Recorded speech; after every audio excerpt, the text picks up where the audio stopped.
আসসালামু আলাইকুম। জানিয়ে দিব এই মাত্র পাওয়া সংবাদ। প্রথমেই বলে দিচ্ছি সংবাদ শিরোনাম, এরপর বলবো বিস্তারিত। জামায়াতের আসল খেলা শুরু, তারেকের ভুলে বিএনপির চূড়ান্ত পতন। আরও থাকছে নিজের বিরুদ্ধে ওঠা দুর্নীতির অভিযোগ নিয়ে তথ্য উপদেষ্টা নাহিদ ইসলামের ওপেন চ্যালেঞ্জ, প্রমাণ করতে পারলে যে কোনো শাস্তি ও পদত্যাগের ঘোষণা। এতক্ষণ শুনছিলেন সংবাদ শিরোনাম। বিস্তারিত খবরে যাওয়ার আগে আরবি আপডেট চ্যানেলটি সাবস্ক্রাইব করুন এবং ভিডিওটিতে একটি লাইক দিয়ে আমাদের সাথেই থাকুন। এবার জানাবো বিস্তারিত। বাংলাদেশের রাজনীতির আকাশে আজ এমন এক কালো মেঘ ঘনীভূত হয়েছে যা বিএনপির ইতিহাসে আগে কখনো দেখা যায়নি। তারেক রহমানের একের পর এক ভুল সিদ্ধান্তে খাদির কিনারায় দাঁড়িয়ে থাকা বিএনপি এখন ধ্বংসের চূড়ান্ত পর্যায়ে। আর ঠিক এই সুযোগটিই লুফে নিয়েছে জামায়াতে ইসলামী। দীর্ঘদিনের গোপন পরিকল্পনা এখন বাস্তবে রূপ নিতে শুরু করেছে।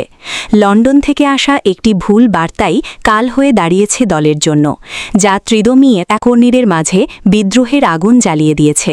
পর্দার আড়ালে জামায়াত এখন তাদের নিজস্ব এজেন্ডা বাস্তবায়নে মরিয়া, যেখানে বিএনপির অস্তিত্ব পুরোপুরি বিলীন হয়ে যাওয়ার উপক্রম হয়েছে। বিশ্বস্ত সূত্রে জানা গেছে, তারেক রহমান এমন কিছু গোপন সমঝোতা করেছেন যা প্রকাশ পাওয়ার ভয়ে এখন দলের সিনিয়র নেতারাও তাকে ছেড়ে যাচ্ছেন। সাধারণ মানুষের আবেগ নিয়ে ছিনিমিনি খেলার এই মহোৎসবে জামায়াত অত্যন্ত সুনিপুণভাবে তাদের গুটি চালছে। তারা বুঝতে পেরেছে বিএনপির সাংগঠনিক দুর্বলতা এখন চরমে, আর তাই তারা এখন সরাসরি মাঠে নেমেছে বিএনপির ভোট ব্যাংক নিজেদের দখলে নিতে। সাধারণ মানুষ যারা দীর্ঘকাল ধরে বিএনপির ওপর আস্থা রেখেছিল, তারা আজ চরমভাবে প্রতারিত। তারেক রহমানের হঠাকারী সিদ্ধান্ত এবং অদূরদর্শিতা একটি ঐতিহ্যবাহী দলকে ইতিহাসের আস্তাকুড়ে নিক্ষেপ করতে চলেছে। প্রতিটি জেলায় এখন বিএনপির কার্যালয়গুলোতে হাহাকার, আর অন্যদিকে জামায়াতের গোপন বৈঠকগুলোতে চলছে বিজয়ের উল্লাস।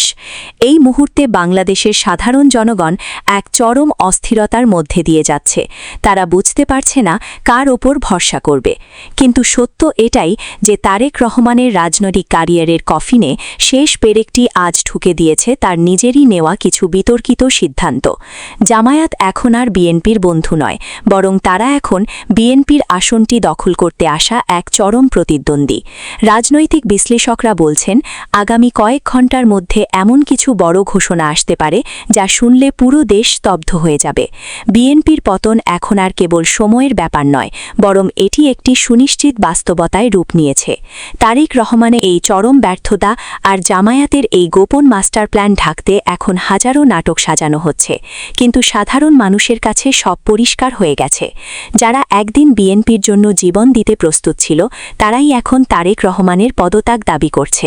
রাজনীতির এই বিষাক্ত খেলায় শেষ পর্যন্ত কে টিকে থাকে সেটাই দেখার বিষয়। তবে বিএনপির সূর্য যে আজ অস্তমিত, তা এখনই ধ্রুব সত্যের মতো স্পষ্ট।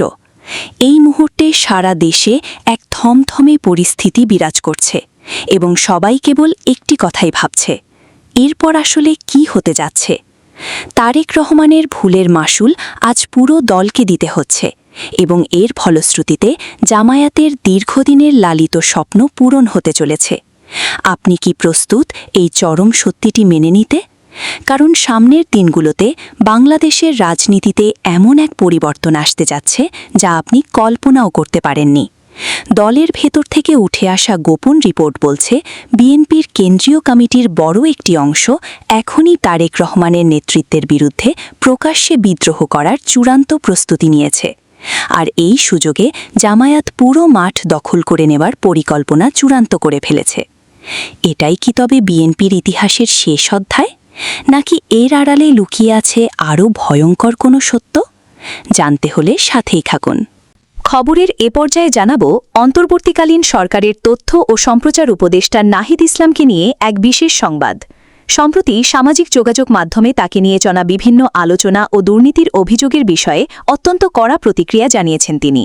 নাহিদ ইসলাম স্পষ্ট করে বলেছেন যে তার বিরুদ্ধে যদি বিন্দুমাত্র দুর্নীতির প্রমাণ পাওয়া যায়, তবে তিনি যে কোনো কঠোর শাস্তির মুখোমুখি হতে এবং পদত্যাগ করতেও প্রস্তুত। তিনি চ্যালেঞ্জ ছুড়ে দিয়ে জানান, যারা তার বিরুদ্ধে অপপ্রচার চালাচ্ছেন তাদের উচিত ভিত্তিহীন কথা না বলে সুনির্দিষ্ট প্রমাণ হাজির করা। নাহিদ ইসলাম তার বক্তব্যে উল্লেখ করেন, ছাত্র জনতার আত্মত্যাগের বিনিময়ে পাওয়া এই নতুন বাংলাদেশে দুর্নীতির কোনো স্থান নেই। তিনি আরও বলেন, একটি কুচক্রী মহল অন্তর্বর্তীকালীন সরকারের ভাবমূর্তি ক্ষুণ্ণ করতে এবং জনমনে বিভ্রান্তি ছড়াতে তার ব্যক্তিগত বিষয় নিয়ে মিথ্যাচার করছে। উপদেষ্টা স্পষ্ট করেছেন যে কোনো ভয়ভীতি বা ষড়যন্ত্রের কাছে তিনি নতি স্বীকার করবেন না এবং দেশ পুনর্গঠনের কাজে সততার সাথে নিজের দায়িত্ব পালন করে যাবেন। তিনি দেশের মানুষকে যে কোনো সংবাদ বা তথ্যের সত্যতা যাচাই করার অনুরোধ জানান এবং বলেন যে জনগণের আদালতেই তিনি সবসময় নিজেকে নির্দোষ প্রমাণ করতে প্রস্তুত। তার এই অনড় অবস্থান এবং চ্যালেঞ্জের পর রাজনৈতিক ও সামাজিক অঙ্গনে বেশ চাঞ্চল্যের সৃষ্টি হয়েছে। নাহিদ ইসলাম পুনরুক্ত করেছেন যে জবাবদিহিতার প্রশ্নে তিনি আপোষহীন এবং যে কোনো তদন্তের জন্য তার দ্বার সবসময় খোলা। আজকের মতো সংবাদ এখানেই শেষ করছি। পরবর্তী আপডেট পেতে আরবি আপডেট চ্যানেলটি সাবস্ক্রাইব করুন এবং ভিডিওটি শেয়ার করে অন্যদেরও জানার সুযোগ করে দিন। ধন্যবাদ।